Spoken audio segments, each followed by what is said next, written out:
નમસ્તે વિદ્યાર્થી મિત્રો, આપણે ધોરણ 10 વિષય સામાજિક વિજ્ઞાન એમાં આપણે આગળના જે ઇતિહાસના વિભાગો છે એનો અભ્યાસ આપણે કરેલો વિદ્યાર્થી મિત્રો. એમાં આપણે 1 અને 2 પાઠનો અભ્યાસ છે એ આપણે કરેલો છે. હવે જોવાનું છે વિભાગ બીજો, ભૂગોળ વિભાગ બીજો. એમાં ભૂગોળનો જે વિભાગ છે, સામાજિક વિજ્ઞાનમાં જે ભૂગોળનો વિભાગ છે એમાં 8મો પાઠ કુદરતી સંસાધન. કુદરતી સંસાધન. તો અહીંયા આપણે જોઈએ કે ભાઈ કુદરતી સંસાધનો, કુદરત એટલે કે કુદરત એટલે કે જે કંઈ આપણને કુદરત દ્વારા જે પ્રાપ્ત થયું હોય એને આપણે કુદરત કહેવામાં આવે છે. સંસાધન એટલે શું, તો એનો પરિચય આપણે મેળવવાનો છે વિદ્યાર્થી મિત્રો કે સંસાધન કેને કહેવામાં આવે છે. તો અહીંયા આપણે જોઈએ કે ભાઈ સંસાધન દ્વારા તો કે માનવીની જરૂરિયાતો છે એ થોડા ઘણા અંશે કે પૂરેપૂરી સંતોષી શકાય છે. કેના દ્વારા, તો કે સંસાધનો દ્વારા. કેના દ્વારા, તો કે આ સંસાધનો છે એ સંસાધનો કે સંસાધન દ્વારા માનવી છે એની જરૂરિયાત છે એ થોડે ઘણે અંશે અને પૂરેપૂરી રીતે તો કે એ સંતોષી શકાય છે. તો કુદરતમાં એવા હજારો તત્વો છે એ પડેલા છે. કુદરતમાં એવા હજારો તત્વો છે એ પડેલા છે, પણ એને આપણે સંસાધન ન કહી શકીએ. અહીંયા કુદરતમાં તો ઘણા બધા એવા હજારો તત્વો છે, પણ એ બધાને આપણે સંસાધન કહી શકતા નથી. સંસાધન ક્યારે કહી શકીએ, સંસાધન ક્યારે આપણે કહી શકીએ, તો અહીં એ જ આપણને કીધું છે કે ખાસ આ તત્વો ત્યારે સંસાધન કહેવાય કે જ્યારે માનવી તેના વિશિષ્ટ જ્ઞાન અને કૌશલ્ય દ્વારા, માનવ શું કરે છે એના ખાસ કરીને આપણે કે જ્ઞાન અને કૌશલ્ય એની ઉપર શું કરે છે, પોતાનો જે ખાસ કરીને તો કે જ્ઞાન અને કૌશલ્ય દ્વારા ઉપયોગમાં લેવાય. જ્ઞાન અને કૌશલ્ય દ્વારા તો કે એનો શું કરે છે, તો કે ઉપયોગ શું કરે છે, તો કે એનો ઉપયોગમાં લેવાય. અને અન્ય રીતે કહીએ તો એ વસ્તુ તો કે માનવી અનિશ્ચિત, આપણે જોઈએ કે માનવી આશ્રિત કે નિર્ભર હોય છે. એના માનવી એના દ્વારા તો કે એ આશ્રિત હોય અને નિર્ભર હોય છે. તો અહીંયા જોઈએ કે જેનાથી તો કે મનુષ્યની જરૂરિયાતો છે આપણે પૂરી થાય. એનાથી તો કે મનુષ્યની જે જરૂરિયાત છે એ જરૂરિયાતો પૂરી થાય અને માનવી પાસે એની ઉપયોગ કરવાની શારીરિક કે બૌદ્ધિક ક્ષમતા હોય છે. શારીરિક ક્ષમતા અથવા બૌદ્ધિક ક્ષમતા છે એ હોય અને આ મુજબ તો કે કોઈ પણ ખાસ કરીને વસ્તુ છે એ માનવ જરૂરિયાતો તો કે પૂરી કરવા ઉપયોગમાં લેવાય તેને શું કહેવાય, તો કે એ સંસાધન બને. શું થઈ જાય છે, એ સંસાધન કે માનવ એને ઉપયોગમાં લે એટલે એ શું બની જાય છે, તો કે એ સંસાધન છે એ સંસાધન બની જાય છે. તો પ્રાચીન સમયમાં તો કે જમીનમાં દટાયેલા ખનિજોની તો કે માનવીને જાણકારી નહોતી. હાલ તો કે વાત કરીએ આપણે પ્રાચીન સમયની, તો કે આ પ્રાચીન સમયમાં એ સમયે તો કે ભાઈ આમાં જે ખનિજો છે એ ખનિજોની ખાસ કરીને આપણે તો કે માનવને ખબર નહોતી કે પ્રાચીન સમયમાં પણ આ ખનિજો છે આ પૃથ્વીમાં ધરબાયેલી છે, આ ધરતીમાં ધરબાયેલી છે, એને માહિતી હતી નહીં. ત્યારે એ સંસાધન નહોતા, ત્યારે એ કોઈ સંસાધન છે એ હતા નહીં. પરંતુ આજે તો કે એની ઉપયોગિતા અને ખનન છે એ પ્રવિધિઓની વિકસાવાથી, કારણ કે એની ઉપયોગિતા વધી છે. આજે એની ઉપયોગિતા વધી છે એટલે ખાસ કરીને જોઈએ કે એની જે પ્રવૃત્તિઓ છે એ વિકસાવાથી તો કે જીવન માટેથી અત્યંત જરૂરી બની જાય. કારણ કે સતત આપણે તો કે ખનન કરીએ, શું કરીએ છીએ, તો કે એ ખનન દ્વારા તો કે એ જે સંસાધનો છે એનો તો કે ઉપયોગ કરીએ, શું કરીએ છીએ, એનો ઉપયોગ કરીએ. એટલે આજે તો કે એ શું, તો કે અત્યંત એવા જરૂરી બની ગયા. એટલે કુદરતી સંસાધનમાં તો કે ઉપયોગિતા અને કાર્યની યોગ્યતા, કુદરતી સંસાધન છે એમાં તો કે ખાસ કરીને ઉપયોગિતા અને કાર્ય કરવાની યોગ્યતા બંને ગુણધર્મો હોવા જરૂરી છે. ઉપયોગ કરવાની ખાસ કરીને આપણે તો કે જે કુદરતી સંસાધનો છે એમાં તો કે ઉપયોગિતા અને એ કાર્ય કરવાની યોગ્યતા છે એ બે ગુણધર્મો છે એ હોવા જરૂર છે. એટલે કુદરત માનવ અને સંસ્કૃતિ ત્રણેય પરસ્પર પ્રક્રિયા દ્વારા આ સંસાધન છે એ બને છે. આમાં કુદરતી જોઈએ, માનવે જોઈએ અને સંસ્કૃતિ જોઈએ. કારણ કે દાખલા તરીકે આપણે છે કે નદી છે એ કેવું છે તો કે પ્રાકૃતિક છે, કુદરતી છે. પણ નદી ઉપર જે બંધ બાંધવો એ કોણે બાંધ્યો તો કે માનવે બાંધ્યો. માનવે કે એના દ્વારા એ સંસ્કૃતિ શું થઈ ગયું છે, સંસ્કૃતિ. અને એ બંધ દ્વારા તો કે આપણે સિંચાઈના પાણીનો ઉપયોગ કરી શકીએ, વીજળીનું ઉત્પાદન કરી શકીએ, પછી તો કે ખાસ કરીને નહેરોનું નિર્માણ કરી શકીએ. આવી રીતે બની શકે તો એ આપણા માટે શું બન્યું તો કે એ ઉપયોગી બન્યું છે. એ સંસાધન આપણા માટે ઉપયોગી બન્યું છે. તો હવે જોઈએ સંસાધનના ઉપયોગ.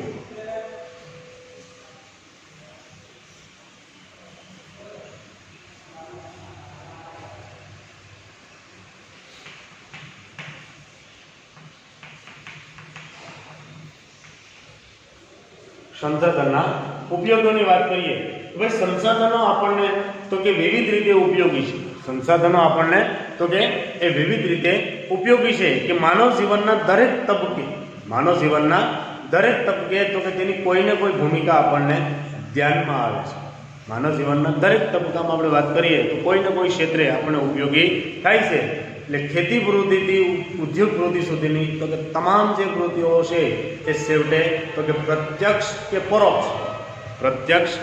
પરોક્ષ રીતે તો કે કુદરતી સંસાધનો ઉપર અવલંબે છે. કેને પર અવલંબે છે તો કે કુદરતી સંસાધનો, ખેતીથી માંડીને ઉદ્યોગ સુધીની જે કંઈ પ્રવૃત્તિઓ છે તો કે જે ખાસ કરીને જોઈએ તો કે કુદરતી સંસાધનો ઉપર અવલંબે છે. એટલે એના ઉપયોગ વિશે આપણે વધારે વિગતે અભ્યાસ કરીએ તો સંસાધન તો કે ખોરાક તરીકે, પેલું સંસાધન તો કે ખોરાક તરીકે.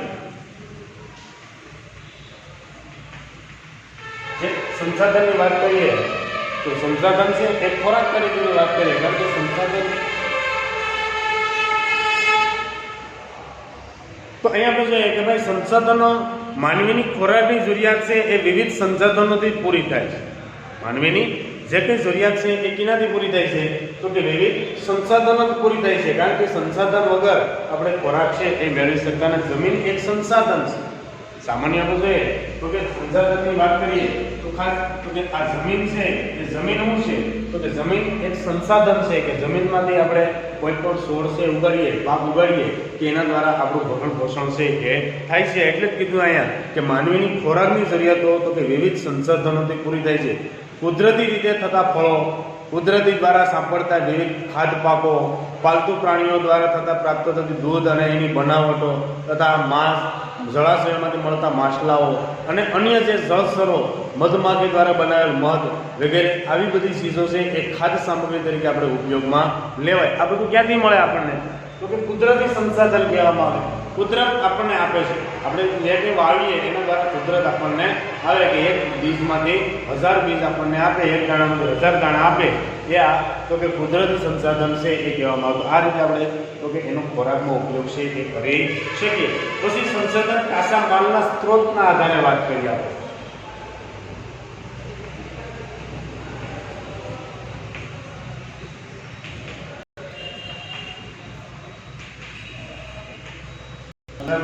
જે કાચા માલ છે એના સ્ત્રોતના આધારે વાત કરીએ તો અહીંયા એની વાત કરીએ તો સંસાધન છે કાચા માલના સ્ત્રોતના આધારે.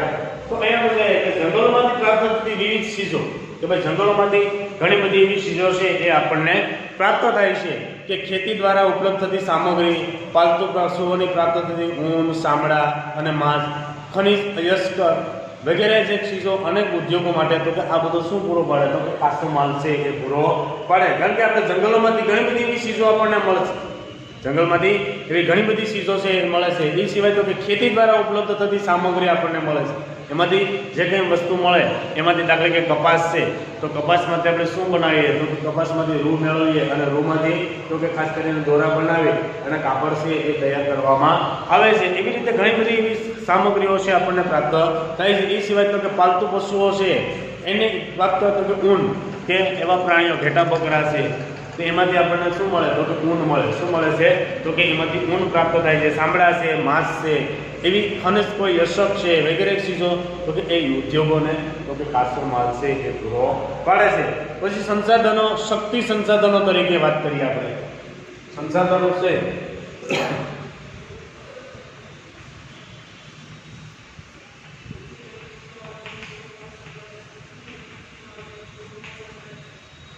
તો કે શક્તિના સંસાધનોની વાત કરીએ આપણે તો કે ત્રીજા નંબરે આપણે જોઈએ કે ભાઈ શક્તિ સંસાધનો કે ભાઈ આપણે કોલસો છે, પેટ્રોલિયમ છે, કંઈ પેદાશો છે, કુદરતી વાયુ છે વગેરે ઈંધણ તરીકે આપણે તો કે ઉદ્યોગો અને ઘર વપરાશમાં આપણે બળતણ તરીકેનો ઉપયોગ કરીએ છીએ કે ભાઈ કોલસાનો ઉપયોગ આપણે કરીએ, ઈંધણ માટે ઉપયોગ કરીએ, ઘર વપરાશ માટે ઉપયોગ કરીએ, પેટ્રોલ છે, પછી ખાસ કરીને સીએનજી ગેસ છે આ છે તો કે આ બધા આપણે છે કે કુદરતી વાયુ કહેવામાં આવે તો આ બળતણ તરીકે આપણે વાપરીએ છીએ. તો વળી સૂર્યપ્રકાશ છે, પવન છે, સમુદ્ર મોજા છે, ભરતી ઓટ, જળધોધ વગેરે તરીકે પણ ઉર્જા આપણને પ્રાપ્ત કરી શકાય. આ બધી શું પૂરું પાડે તો કે એ બધું તો કે શક્તિના સંસાધનો, આ બધા શક્તિના સંસાધનો કહેવામાં એક શક્તિ પૂરી પાડે. જેવી રીતે આપણે છે મનુષ્ય છે તો કે મનુષ્ય ખોરાક લે ત્યારે એ પોતાનું શરીર છે એ કામ કરી શકે. જો ખોરાક ન મળે તો આપણું શરીર છે એ કામ કરી શકતું નથી.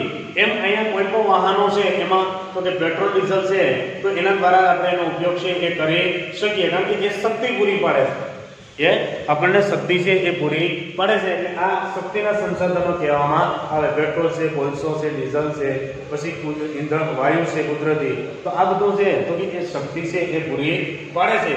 તો હવે જોઈએ સંસાધનના પ્રકાર. ખાસ વિદ્યાર્થી મિત્રો, સંસાધન ખોરાક તરીકે, સંસાધન કાચા માલના સ્ત્રોતના આધારે અને શક્તિના સંસાધનો તો કે શક્તિના સંસાધનો કહેવામાં આવે છે. હવે જોઈએ સંસાધનો છે એની વાતાવરણમાંથી માહિતી છે એ આપણે મેળવીએ. તો સંસાધનો છે એના જે પ્રકાર, આ સંસાધનના ઉપયોગ કેવી, હવે એના પ્રકારોની વાત કરીએ.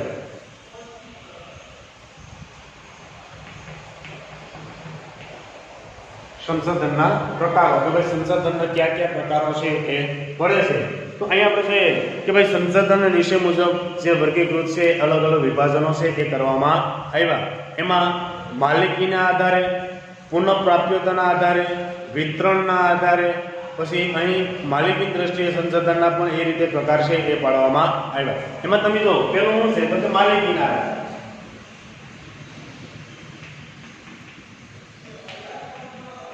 આ માલિકીના આધારે વાત કરીએ. પછી આપણે જે પુનઃપ્રાપ્ય, બીજું શું આવે તો કે એ પુનઃ ખાસ કરીને પુનઃપ્રાપ્યતા છે તે પુનઃપ્રાપ્યતાને આધારે કહેવામાં આવે છે. અને ત્રીજું છે તો કે વિતરણ ક્ષેત્રના આધારે.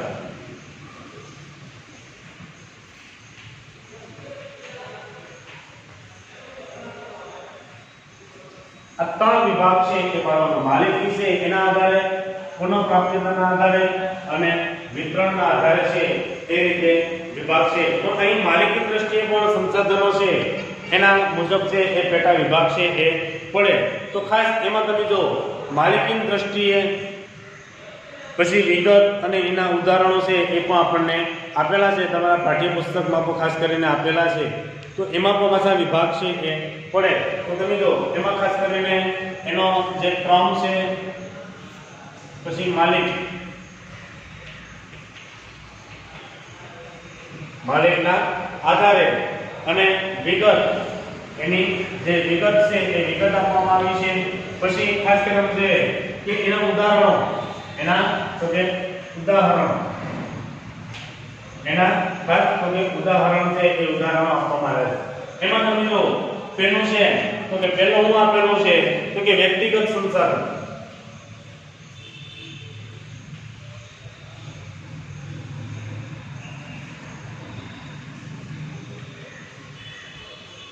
વ્યક્તિગત સંસાધન છે તેમાં કોઈ વ્યક્તિ કે પરિવારની માલિકી હોય. એમાં ટૂંકમાં લખું, કોઈ વ્યક્તિ છે અથવા એનો જે પરિવાર છે એની માલિકી શું હોય છે.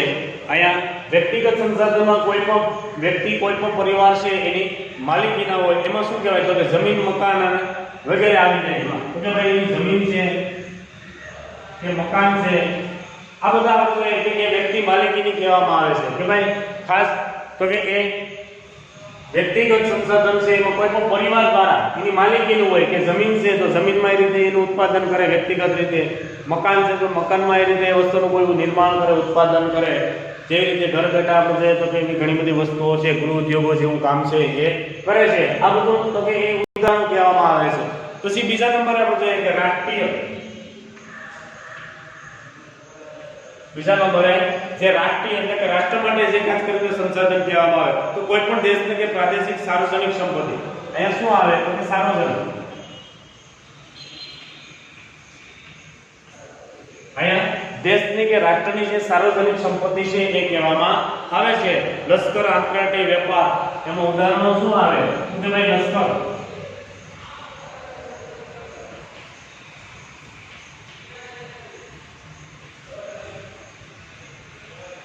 આંતરરાષ્ટ્રીય વેપાર શું આવે છે તો કે ભાઈ રાષ્ટ્રીય જે સંસાધન છે રાષ્ટ્રીય જે સંસાધન છે એમાં તો કે સર્વ જે સાર્વજનિક જે સંપત્તિ છે સાર્વજનિક એટલે કે બધા એનો ઉપયોગ કરે બધા એનો ઉપયોગ છે એ કરી શકે એને શું કહેવાય તો કે એને સાર્વજનિક સંપત્તિ છે એ કહેવામાં આવે દાખલા કે એમાં તો કે લશ્કર છે એ સાર્વજનિક છે દરેક માટે હોય છે પછી આંતરરાષ્ટ્રીય વેપાર છે તો કે એ બધા માટે હોય છે એને આપણે કહીએ તો એને રાષ્ટ્રીય જે સંસાધન છે એ કહેવામાં આવે પછી ત્રીજું છે વૈશ્વિક સંસાધન ત્રીજું છે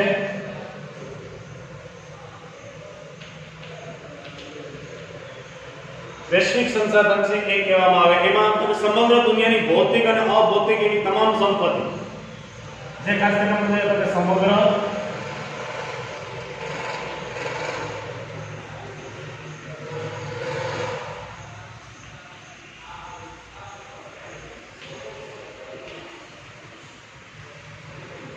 ભૌતિક અને અભૌતિક જે કંઈ ખાસ કરીને આપણે કહીએ તો એ સંપત્તિ ભૌતિક અને અભૌતિક જે સંપત્તિ કહેવામાં આવે કે એમાં ઉદાહરણ તરીકે શું આવે તો કે વિશ્વના રાષ્ટ્રની સહિત માલિકીના સંસાધન અહીંયા શું કીધું આપણે તો કે વિશ્વના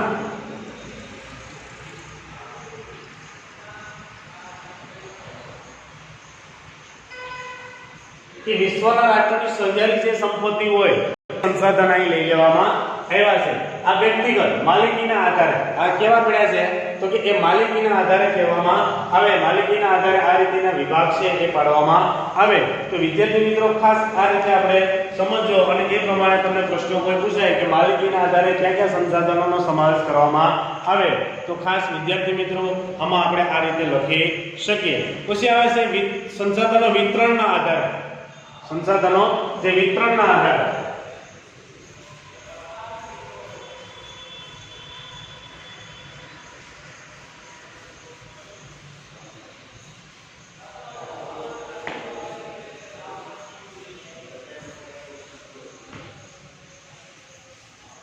એમાં એ રીતે તમે જો એમાં કોઠો આપેલો છે સંસાધનો વિતરણના આધારે વિતરણ ક્ષેત્ર એની વિગતો એના ઉદાહરણ એમાં ખાસ વિદ્યાર્થી મિત્રો જો એમાં પણ ખાસ પ્રકારનું છે તો બધા એનો ક્રમ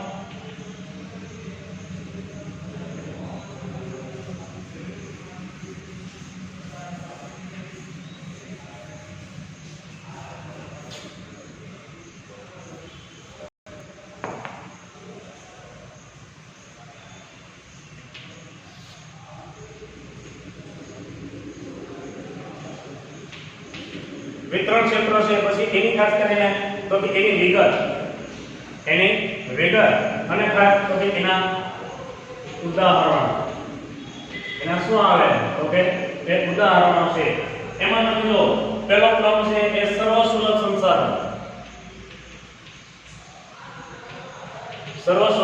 સંસાધન એમાં શું વાતાવરણમાં રહેલો ઉપયોગી વાયુ વાતાવરણમાં રહેલો ઉપયોગી જે વાયુ ટૂંકમાં લખો વિદ્યાર્થી મિત્રો અહીંયા સર્વસુલભ સંસાધન એટલે કે વાતાવરણમાં રહેલો ઉપયોગી ખાસ કરીને જોઈએ તો કે ઉપયોગી વાયુ છે અને એમાં શું હોય છે તો કે ઓક્સિજન અને નાઇટ્રોજન શું હોય છે તો કે ઓક્સિજન અને નાઇટ્રોજન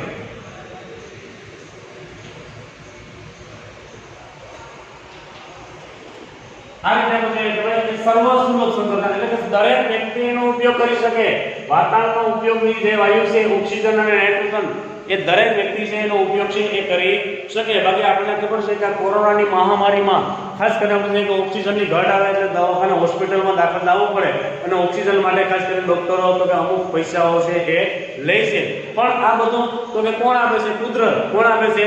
કુદરત. એટલે આપણે એ પણ વિચારવું જોઈએ વિદ્યાર્થી મિત્રો કે ખરેખર આ જે વૃક્ષોનું પ્રમાણ છે દિન પ્રતિદિન ઘટતું જાય છે, એને કારણે તો કે ઓક્સિજનનું પ્રમાણ છે એ ઘટતું જાય છે, નાઇટ્રોજનનું પ્રમાણ ઘટતું જાય, એટલે આપણે એ પણ વિચારવું જરૂર છે વિદ્યાર્થી મિત્રો.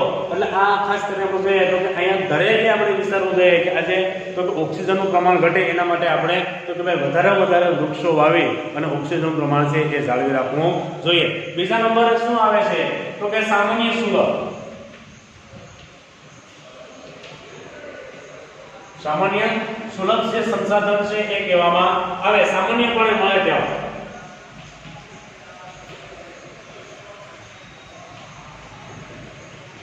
સામાન્યપણે મળે તેવા તો એ ભૂમિ, જમીન, જળ છે, ભૂસ્તર છે, ભૂમિ છે, જળ છે, જમીન છે, આ રીતે આપણે કે ભૂમિ, જમીન, જળ છે, ભૂસ્તર છે, આ બધા તો કે સામાન્ય જે સુલભ સંસાધન છે એ કહેવામાં આવે. ત્રીજું વિરલ સંસાધન. એમાં તો કે ત્રીજું છે કે વિરલ સંસાધન છે. તો વિરલ સંસાધનમાં શું આવે તો કે જેની પ્રાપ્તિ સ્થાનો મર્યાદિત હોય તેવા.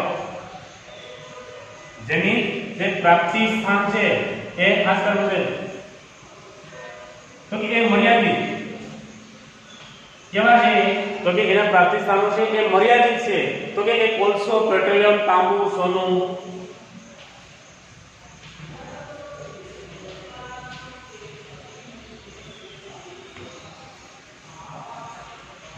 અહીંયા આપણે કે એ મર્યાદિત કહેવામાં આવે છે કે વિરલ સંસાધન કેને કહેવાય? આવો પ્રશ્ન તમને પૂછાય તો કે એ જે ખાસ કરીને પ્રાપ્તિ સ્થાન છે મર્યાદિત છે, ઓછા છે, એમાં કોલસો છે, તાંબુ છે, પેટ્રોલ છે, સોનું છે વગેરે આ બધા તો કે મર્યાદિત કહેવામાં આવે. જ્યારે એકલ સંસાધન ચોથા નંબરનો જે વિભાગ છે એકલ સંસાધન એટલે કે દુનિયામાં ભાગ્યે જ જોવા મળે એકાદા બે સ્થળ.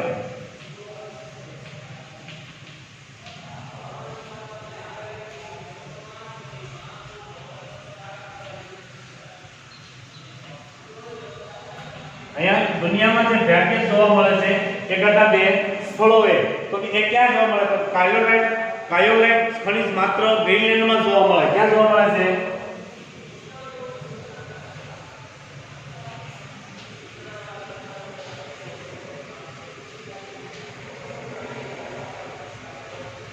અહીંયા તો કે એ એકલ સંસાધન એટલે કે દુનિયાના કોઈ એકાદા બે ભાગોમાં જોવા મળે.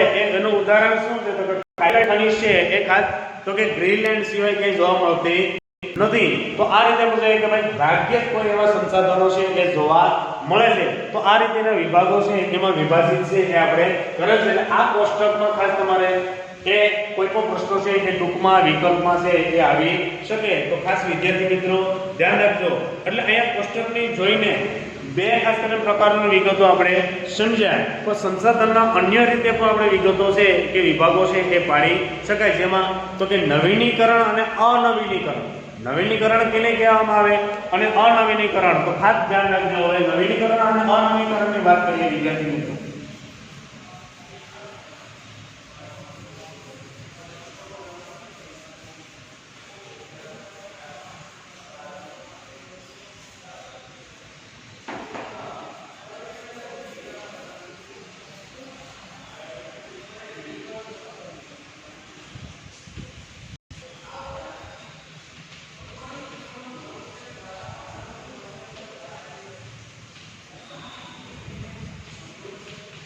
નવીનીકરણ અને અનવીનીકરણ એવા પણ બે ભાગ પડે છે. તો એમ કે કેટલાક સંસાધનો પોતાના મેળે જે ચોક્કસ સમયમાં વપરાશી હિસ્સામાંની જે પૂર્તિ કરે અથવા તો એ અખૂટ હોય. કેવા હોય છે? અખૂટ, કે ક્યારેય એ ખૂટતા નથી. દાખલા તરીકે જંગલો છે, સૂર્યપ્રકાશ છે, પશુ પક્ષીઓ વગેરે આ વર્ગમાં આવે. કેમાં આવે છે? કેમાં આવે છે? તો કે ભાઈ નવીનીકરણ છે કે અનવીનીકરણ? તો કે એ નવીનીકરણમાં આવે. કેમાં આવે છે? તો કે તેને નવીનીકરણ સંસાધન છે એ કહેવાય. જ્યારે અનવીનીકરણ સંસાધનો જેમાં સંસાધનો એકવાર વાપર્યા પછી એ પુનઃ ઉપયોગમાં લઈ શકાતા નથી, તે ફરી બનાવી શકાતા નથી, તે નજીકની ભવિષ્યમાં પણ એનું પુનઃનિર્માણ કરવું અશક્ય છે. એમાં શું આવે? તો કે ખાસ કરીને આપણે આમાં ખનિજ આવે, એમાં કોલસો, એ સિવાય તો કે પેટ્રોલિયમ પેદાશો, એ સિવાય તો કે પેટ્રોલ છે, કુદરતી વાયુ છે, આ બધાનો સમાવેશ છે એ કેમાં થાય તો કે એ અનવીનીકરણ છે, એ અનવીનીકરણમાં થાય છે. તો ખાસ વિદ્યાર્થી મિત્રો તમને આની વચ્ચેનો તફાવત પૂછાય કે નવીનીકરણ એટલે શું અને અનવીનીકરણ એટલે શું, તો આને આ રીતે કહેવામાં આવે કે અહીંયા નવીનીકરણમાં શું આવે તો કે ખાસ કરીને જંગલો, પછી પશુ પક્ષી, એમાં માનવે આવી જાય. શું આવી જાય છે? માનવે આમાં આવી જાય છે. અને એ તો કે નવીનીકરણ છે એ થયા કરે જ્યારે અનવીનીકરણ ખનિજ કોલસો છે, પેટ્રોલ છે, કુદરતી વાયુ છે તો કે એ તાત્કાલિક પ્રાપ્ત થતા નથી. તો વિદ્યાર્થી મિત્રો આપણે અહીં સુધી રાખીએ, ફરી વખત આપણે મળીએ. ઓકે.